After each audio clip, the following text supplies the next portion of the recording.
Crossroads channel of light fluid.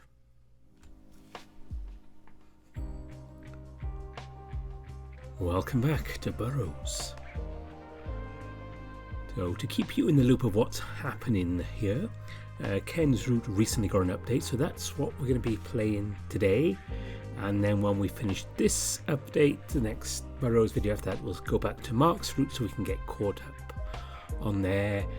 And I probably won't be recording the videos for the other routes. I do need to play through more of them myself at some point, but I think that might be a lot of work, so you should definitely check this out. And also another reason to download Burrows and play it yourself.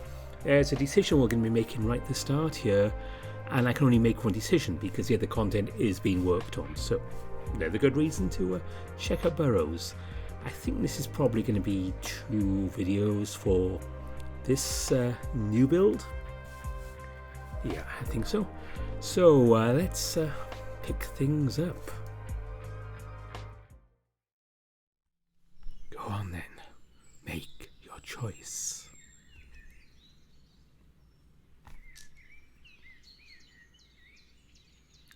And as I said, this is the only choice we can make. But rest assured, I will be spending more time with Colt and Jesse on my own time. Just not on the videos. I smile at the one I came here for. The one who I picked above all else, when it felt like the world was crumbling under my feet. I'm going to keep true to what I said back then, Ken. He perks up, eyes wide. Jean puts a hand on my shoulder. I'll keep following you wherever this crazy scheme leads us. I made a promise. Ray. He rubs his eyes, failing to hide his emotions. At this point, why keep up the facade? Thank you for believing in me. A smart choice, lad. Trust me, it's not for your sake. It's smart all the same. All right. Now that they're gone, let's get started.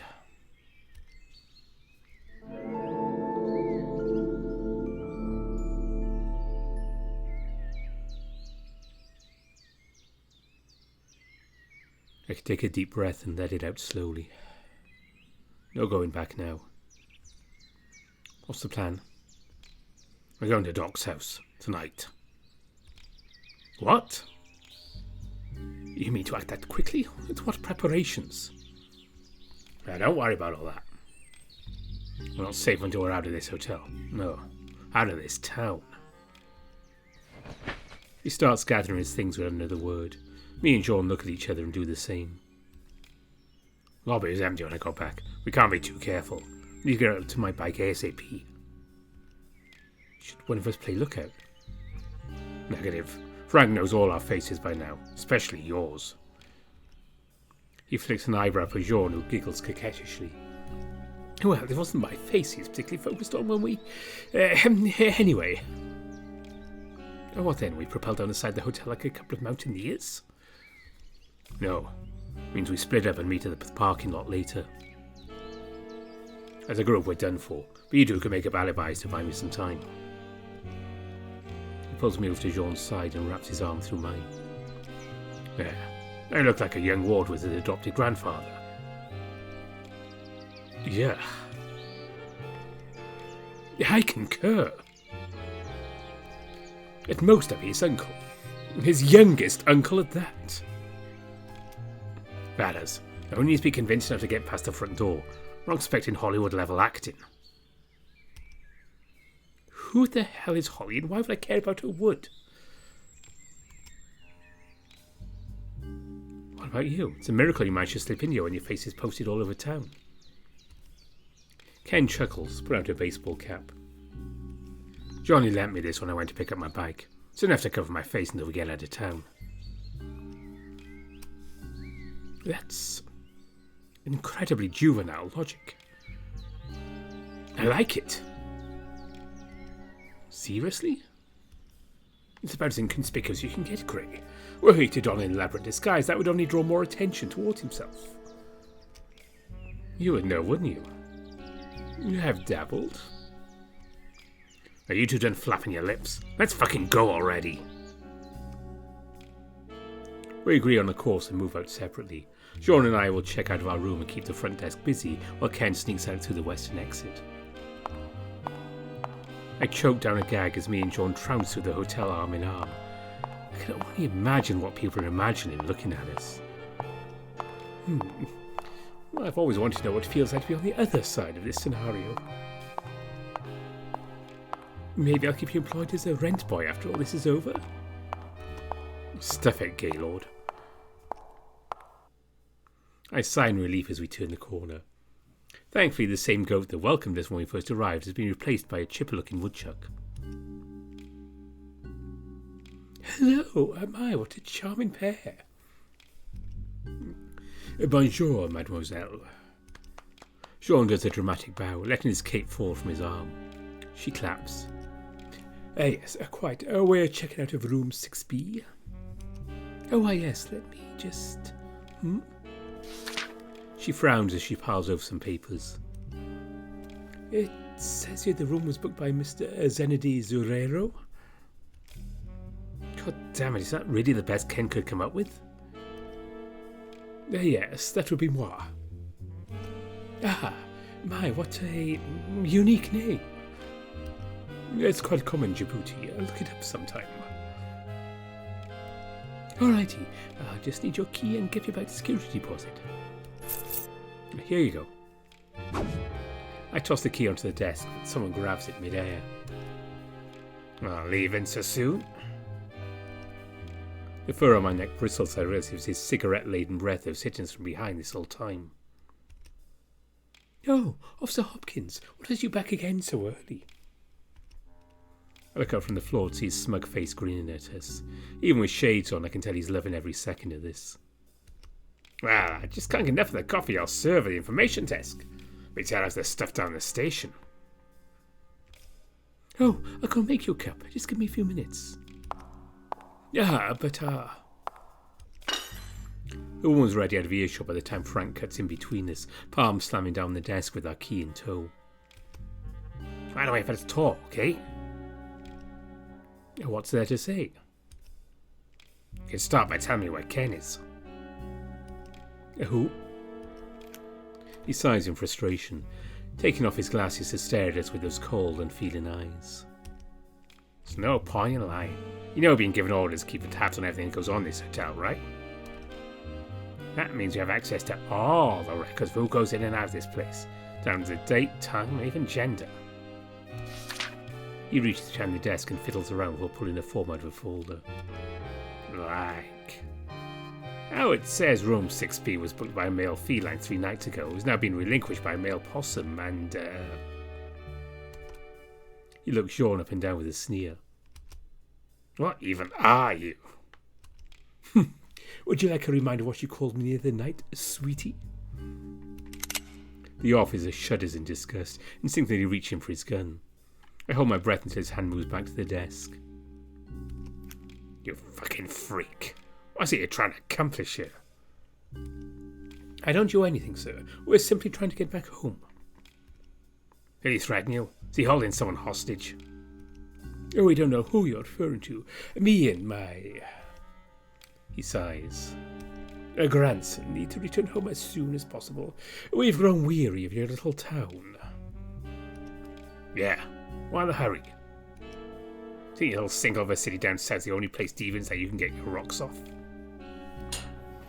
He places a hand over Jean's, holding his cane in place. The things I could tell you about this town. Oh, hey! You'd be shocked at what goes down in places like this. Jean twitches as Frank runs a finger across each of his knuckles. Anything your sick little heart desires. All of it kept a total secret. How does that sound? Jean pulls his hand away, instinctively cocking Lucille. Frank's eyebrows raise the familiar sound and he backs away, hands up. I shudder to think how depraved something must be for a man of your disposition to find it extreme. Don't assume I'm as depraved as you, Snookums. Cool it, we don't know to cause a scene. Yeah, so there's fire in you yet. I know I'm beat. Guess I'll just be on my... Looking over Frank's shoulder, I spot a black blur darting out the front door. Wait. Finally ready to confess?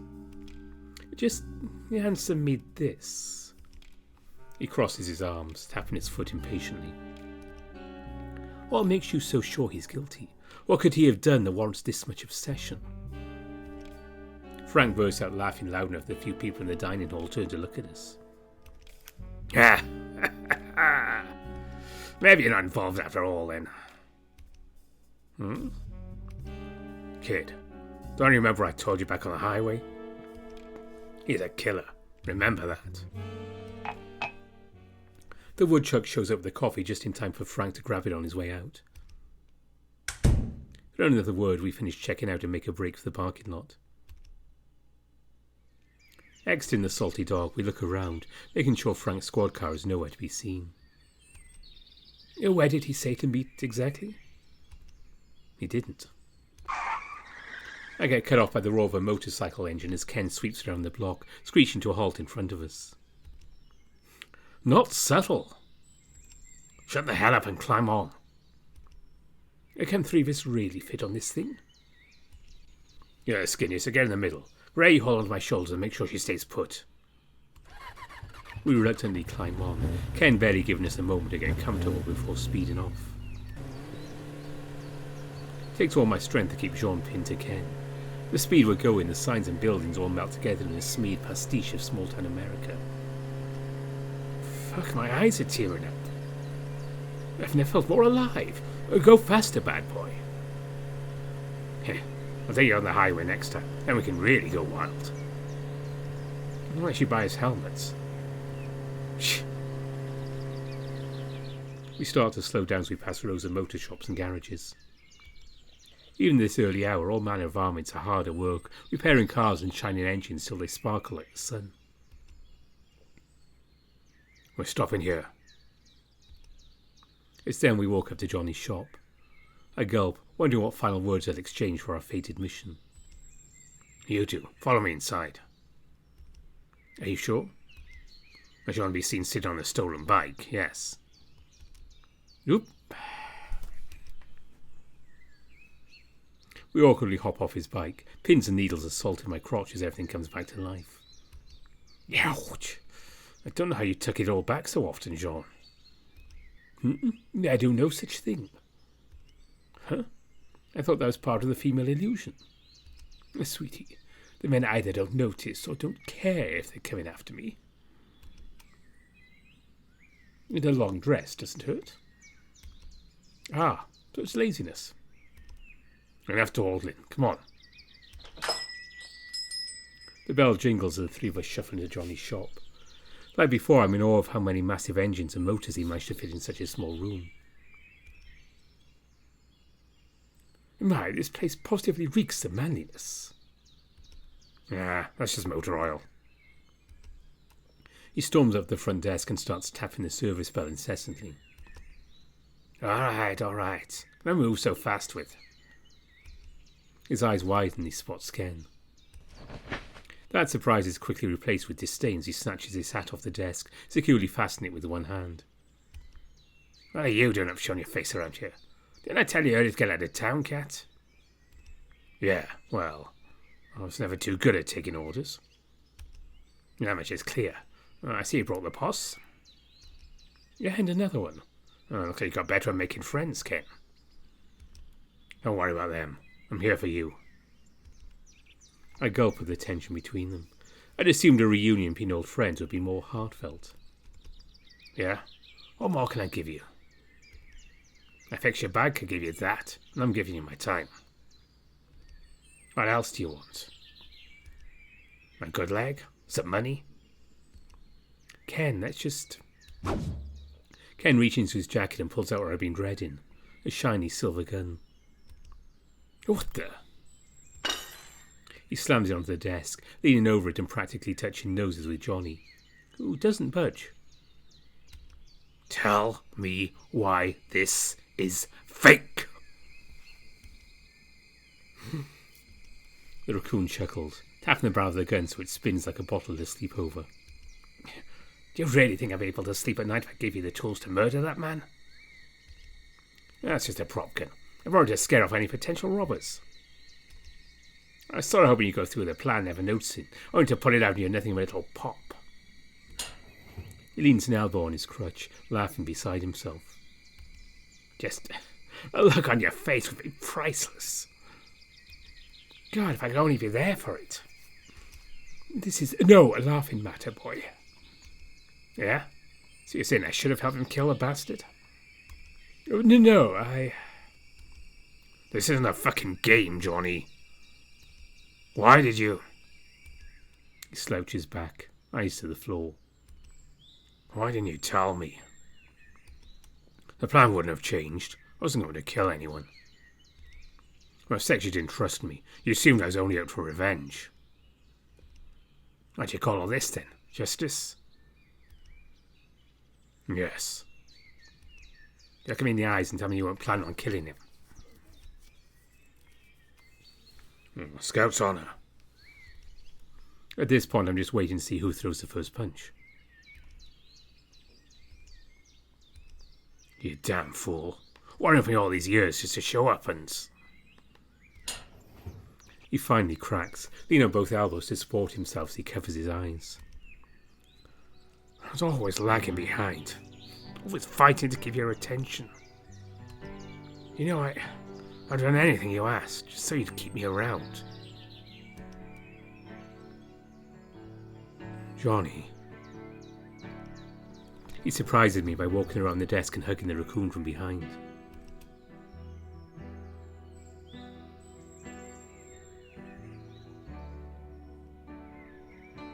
Things aren't like back then. I wanted to become strong enough to support both our weights. Why did you leave me behind? I'd have... He chokes on his words. I'd have followed you anyway.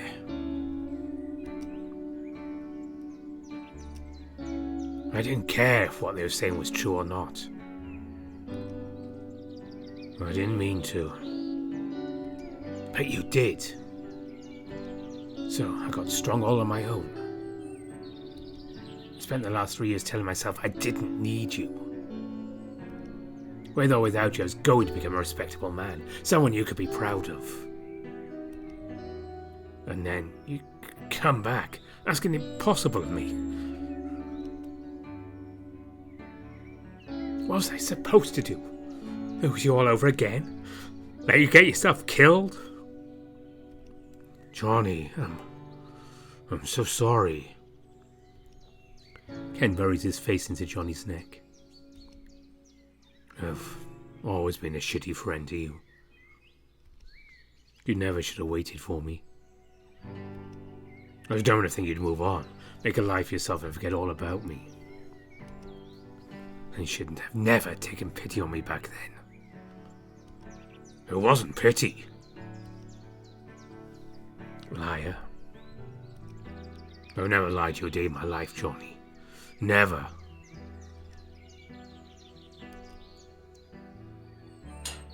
He signals for Ken to back up and he stumbles to his feet, his crutch suddenly seeming flimsy in his wobbling arms. You'll always be my best friend. Whatever happens, He closes his eyes and sighs. You're my favourite person. Ken leans in and kisses Johnny on the cheek, lapping away his tears the same way he did for me in the Golden Place. I love you too, Johnny.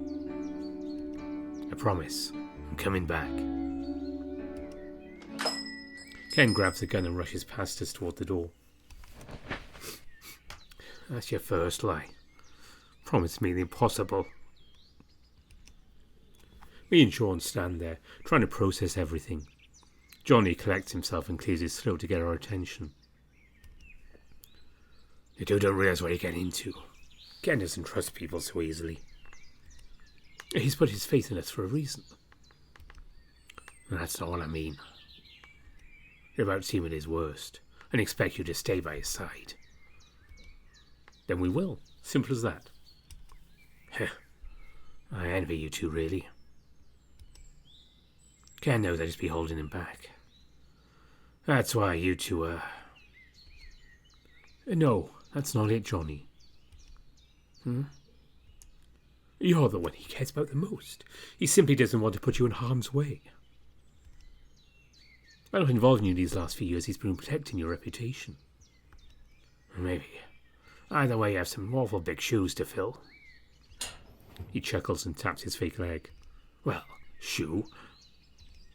Give him safe pass, Fox. We nod and give him a scout salute. He returns it and we bid our farewells. Ken waits outside, crouched by the front door and wiping tears away as we approach. Hey. Hope you didn't lose faith in me just now. I swear, this was never a... I grip his shoulder and offer a smile. I wouldn't call a murderer a friend. You wouldn't lead us down that path. He smiles weakly, taking a deep breath before hopping to his feet.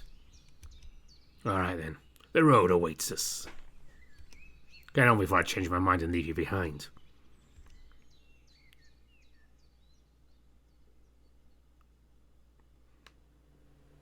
We drive past the city limits. Deep down, I fear the road will loop again like the last time, but Ken seems to know exactly which way to go to avoid triggering it. He tells us Doc lives decently far from the township proper, his home office being still a few miles out. I figure now is as good a time as any to ask about the crime he's been accused of. Hey, Yeah. What happened to put you in this situation to begin with? It's hard to hear him over the wind whipping past us, but I feel a sigh resonate in his chest. He clutches his locket as we wait at a traffic light. I guess it's only fair. You're sticking your neck out for me, so you should know why.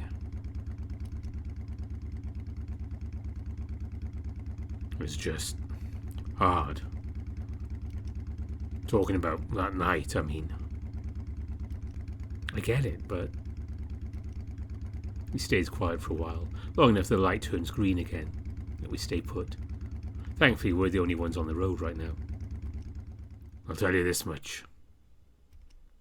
I brace myself. Finally, some answers. 3 years back, I had myself a girl.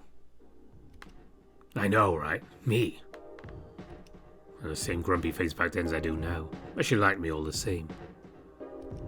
Scared the shit out of me that a cute preppy chick like her would pick me.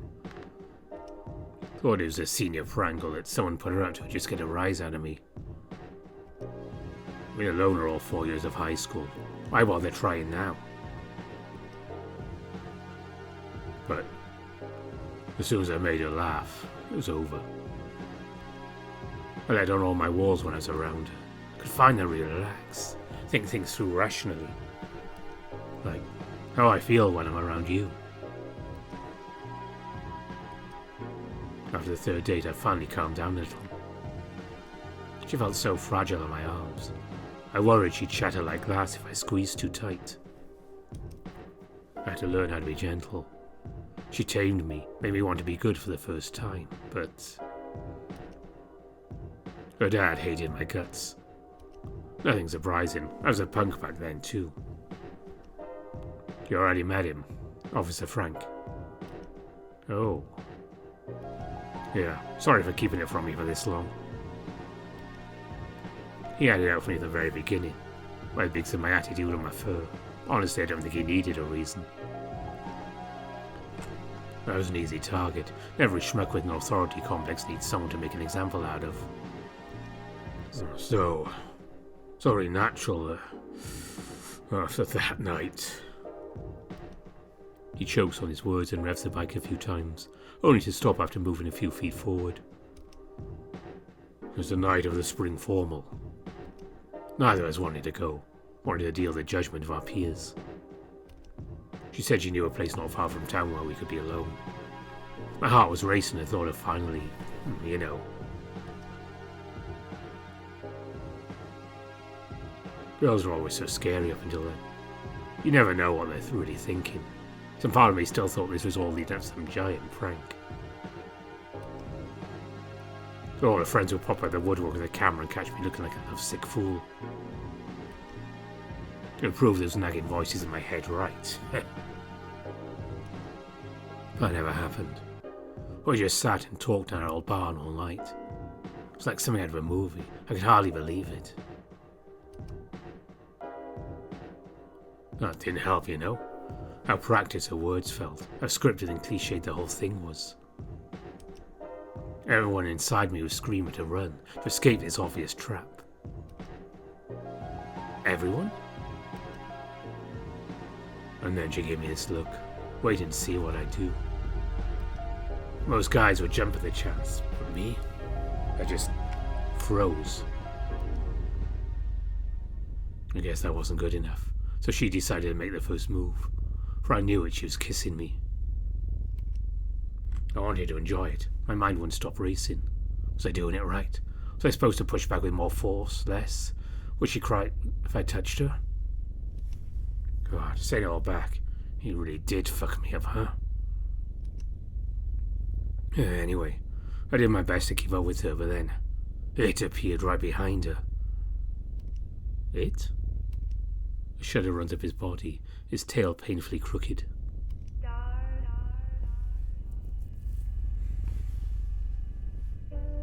I don't know what to call it, but it was like the world was paper and a person-shaped hole was cut out of it. All the shadows in the room were a part of its body. It was everywhere, surrounding us, threatening to close in and swallow us whole. Something in me knew that if it so much as touched me, it'd all be over. And then I noticed it's connected to her shadow, so I panicked and he cuts himself off with a whimper. I pushed her off of me and backed away as far as I could.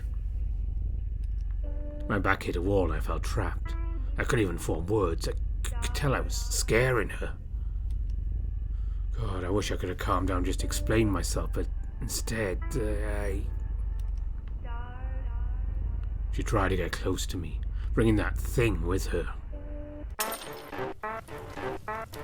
I was so focused on it, I didn't even notice I kicked over the lantern until I started smelling smoke. And she... It all went up in flames so fast. It wasn't my fault, okay? It was just a horrible accident. She... Screams. I couldn't do anything. It was already too late. She reached for me, but God, the skin on her hand was... Oh my God, I couldn't. I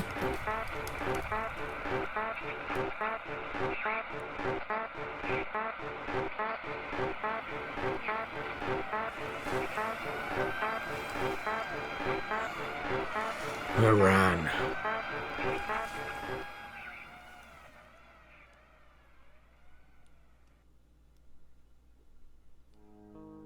Ken. Shut the hell up. I know, okay? I fucked up.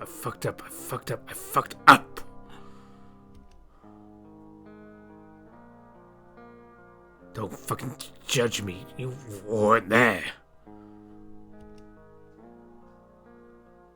It was all so fast and... Shh. It was so hot, I had to get out, and I just...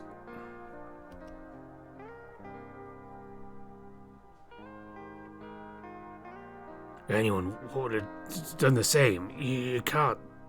I'm just here to listen. I can't say what I would have done.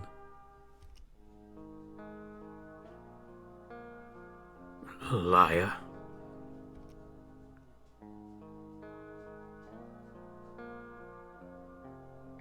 God, I deserve all of this. It was an accident. I should have tried harder. You were just a kid. He finally breaks and starts bawling, head tucked into his chest. I tap Jean on the shoulder, who mouths, "What do you want me to do?" back at me.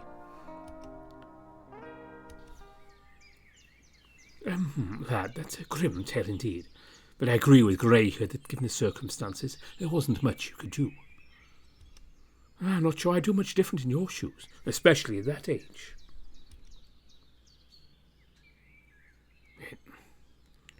It doesn't matter. I could have saved. Ken, please stop punishing yourself for this. Even if you could have, it's over. Not for me, it isn't. He sits upright, wiping snot from his muzzle and flicking it onto the pavement. I relive that night every second of every day, over and over again. It's a hell of my own making. Every step is toward my inevitable execution. Then we'll just have to keep you on the right path, right, Gray? I nod, doing my best to keep strong for his sake. We're here because we believe in you. If Doc is somehow connected to this happening to you, we'll get the answers together. The only way this will work is we stay honest with each other, okay? If you see something we don't, tell us. Okay, I'll try. So used to keeping that shit to myself. That kind of thing's been drilled into me. Yeah, you're right. Oh, fuck. Let's keep going. We're almost there. Without another word, we continue along the road. I sigh in satisfaction as we gain speed and the road underneath us becomes as smooth as butter. The world around us blurs and I find myself zoning out. This must be the only way Ken can escape those memories. My attention refocuses as we slow down, put onto a dirt road that leads into a thicket. Huh? Where are we now? Still too early to head to docks. I figure we should lay low somewhere nobody will think to look. Will that place be in the middle of nowhere? To you, maybe, but to me and Johnny. We stop for a crude-looking shack made of rusty scrap metal and sharpened branches. A rubber tractor tyre serves as the only entrance, the word welcome written on it in faded orange paint. Well, this was our whole world. Ah, is this his secret fort? Good eye, Poss. Me and Johnny put together one summer. Used all the tricks we learned as scouts and some scrap we might have borrowed. He flips down the kickstand and turns off the bike, making a beeline for the entrance. Can he fit through that? What do you mean? I haven't grown that much since... He cuts himself off with a grunt. He struggles to even get his shoulders through the hobbit-sized doorway. Alright, maybe it's been a while since I last tried. Surely there's another way in.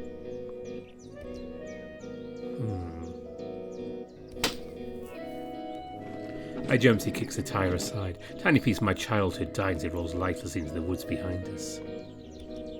That works, shall we? Ken sneers, he gestures towards the crude entrance, bowing like a maitre d'. Welcome to the shit shack. Wow, that must have been spicy for a 10-year-old. You have no idea. My back pops painfully as I bend over and dive into a surprisingly comfortable pile of pillows and cushions. Sean's next to follow, grunting his own aged body contorts to fit a child's idea of a good interior design. Ken's last, grabbing a curtain's been rigged to a pulley to cover up the hole. The place is dimly lit, sunlight pouring through gaps in the lattice branches that act as a roof. We practically spent every summer here until high school. It's the only place that's free to get a little peace of mind. Certainly more thought out than ones I made as a kid. What's that boxy thing? Oh, right. He grabs a black box with a silver dial, blowing off sheets of dust. It's a portable radio. Got it a few years ago so I could tap into the police comms frequencies. A few years ago? So you were... Yeah, I didn't have to hear for a while. He shoves his arm behind a cushion, fishing blindly until he pulls out some ancient-looking magazines. Good to know these old playbirds are still here. Wasn't much else to do in a place like this. Me and Jean gag and stand up at the same time. Imagine every inch of this place covered in dried panther semen. Weenies. As if you're any better. I may be loose, but even I know better than desecrate my childhood fort with that. Huh? You mean you and your buds never... Actually, never mind. I ain't gonna snitch on Johnny. Ooh la la! I snort and Ken punches us both in the shoulder, albeit with less force than he used to.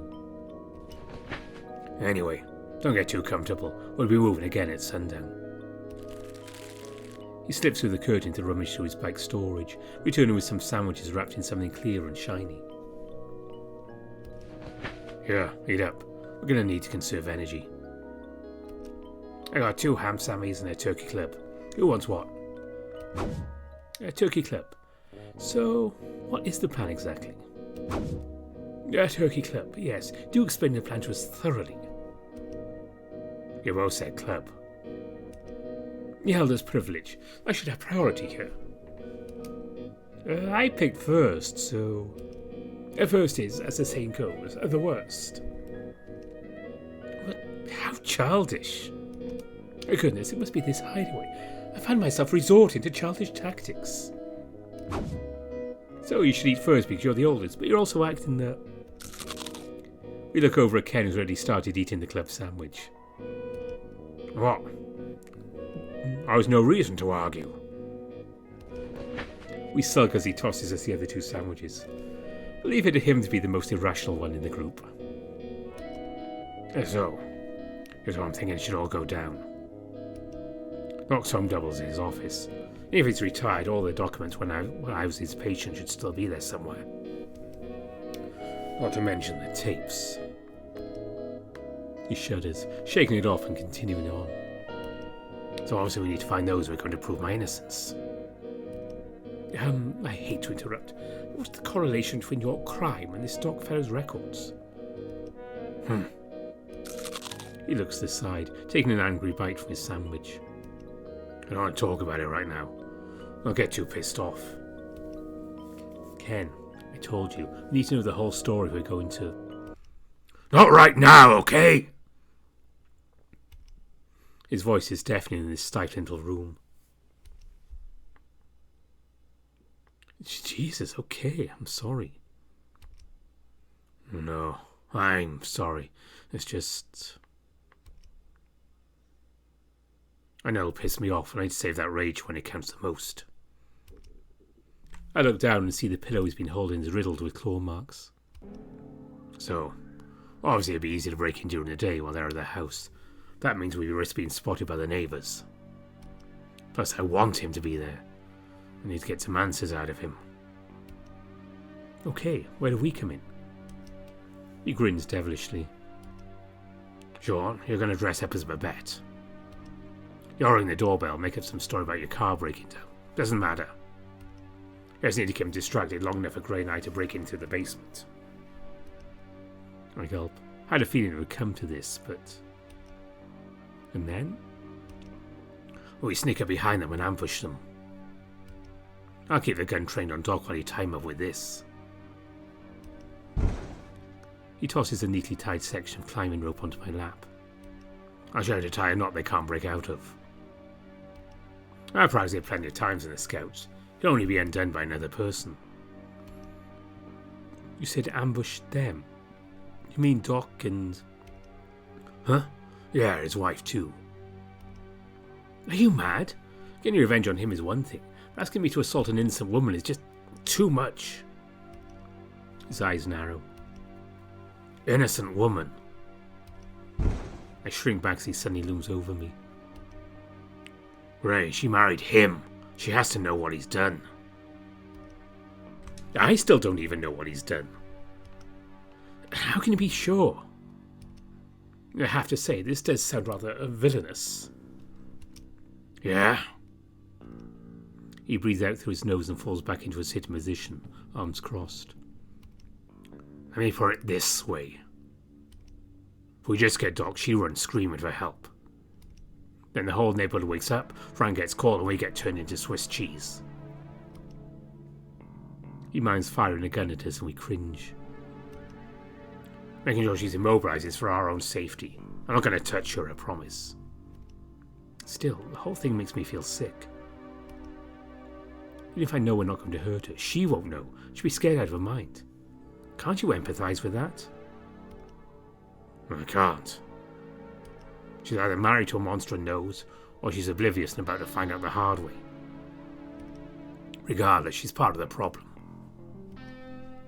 His logic is cold, almost robotic. Whatever this man did to him runs deep. Gray, tell me right now if you're game for this. Gray, tell me right now if you're game for this. Can't have you freezing up. You need to be on it. Understand?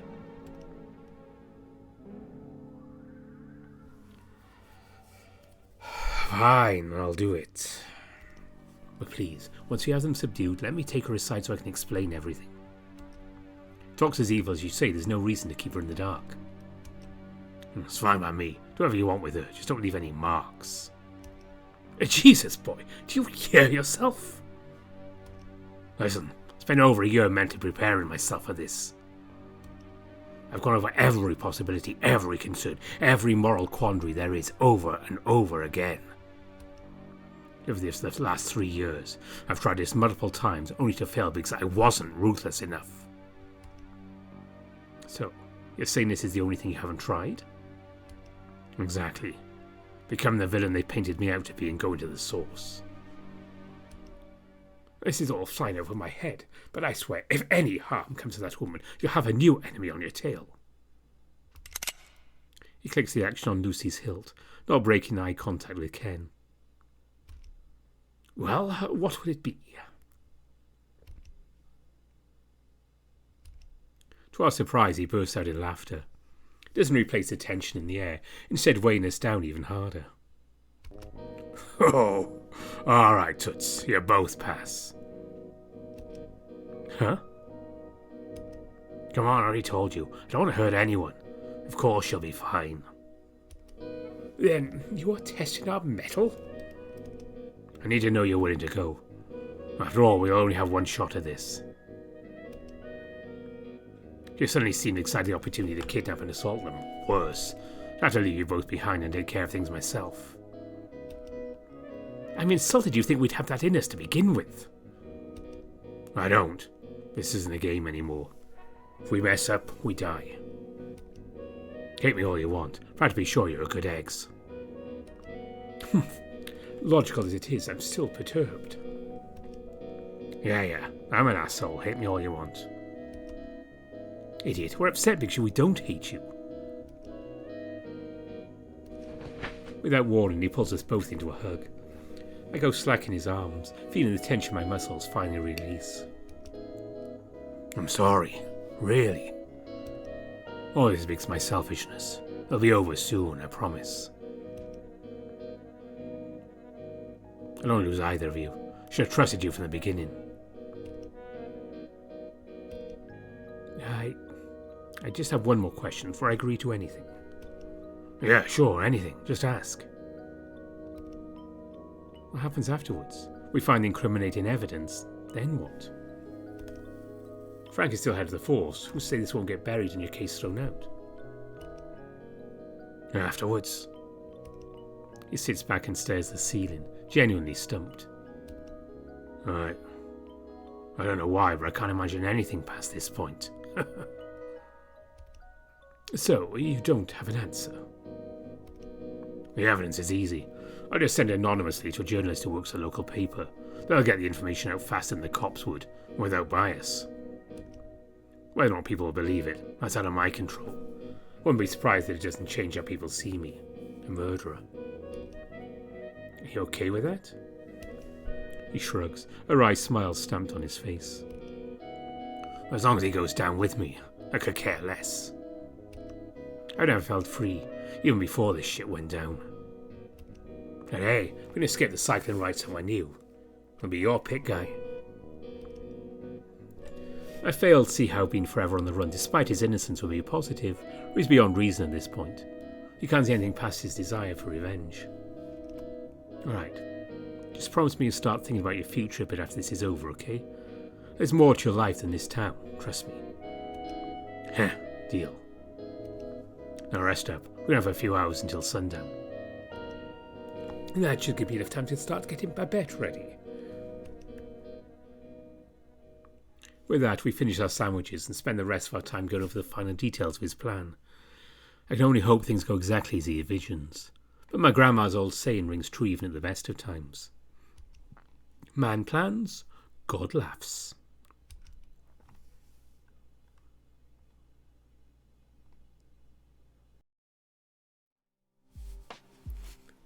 And that is a perfect point to end this video. We'll run the rest of the build in the next one.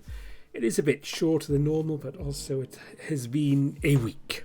That's what I'm going to say. I've been extremely busy. And you won't notice hopefully because I do edit in, but there's lots of mistakes in this one. I'm very tired, so there's a reason to leave it here for now. But don't worry, we'll carry on with Ken's route before too long. And if you're wondering, no, there isn't a weird glitch. I did cut out that one word there just because YouTube can be strange sometimes with certain words. So be on the safe side. That's that. And I find it interesting that Jean isn't familiar with Hollywood because it was March 27, I believe, Gray and Virgil meet. And Hollywood was well established as a filmmaking venue well before then. It was quite known, so interesting that Jean is not familiar. Of course, that was getting towards the end of the silent era when Gray and Virgil left, and I'm pretty sure Jean must have seen some of the great movies that came out of Hollywood before then. In the silent age, which most people don't like to watch those movies, but trust me, there's some great ones in there. Anyway, before we get diverted onto a whole thing about silent movies, you should watch them, trust me. We'll come back to Burrows before too long. Next weekend will be chapter 20, I think it is, of My Little Hotel. Whichever number it is, I think it's 20. Is it 19? I can't remember now. Anyway, that will be the full chapter, which will take us up to the end of the current build of My Little Hotel. So when that gets a new public update, we'll be returning to that series. There might be Chemia soon. I'm not sure when that's coming out publicly. We have that to think about. And there's more Nevin coming in May. And yeah, there's L'Automne coming out, I think the 20th of April. I'd have to check there as well. But yeah, trust me, that one will be popping up not too long after it comes out. We'll be recording that and catching up with Corey and Stefan. And before I go, as always, thanks to all my donors on Ko-fi and Patreon. You are very much appreciated. And my top patrons are Omar, Rafu, Spiderling, Smuto, Tiger Cub, Amaterasu, Opusney Coffee, Addy Bear, Greylock, Mark Huskerton, Mario Cervantes, Matt Kenya, Kartek, Evan King, Harvest Mouse Productions, Grizz, Exact, Dissonance, Gobus Visser, Brian Hall, Baker, Bastian, Aaron Fox, and Andy Payne. Special thanks to them. Don't forget, most of these VNs I do have Patreon, so if you feel able to help out, you want to, go and support these people. I won't have a channel without the VNs, so it's always a good idea to go and support them. I do myself. Not all of them, I haven't got that much money going. I've supported a lot. Anyway, that is it for Burrows. Again, yeah, bit of a shorter video, but it's a good spot to finish it, and we'll pick it up maybe in May. I'll look at my schedule. And I'll see you all next weekend at the My Little Hotel. Thanks for watching. Bye for now.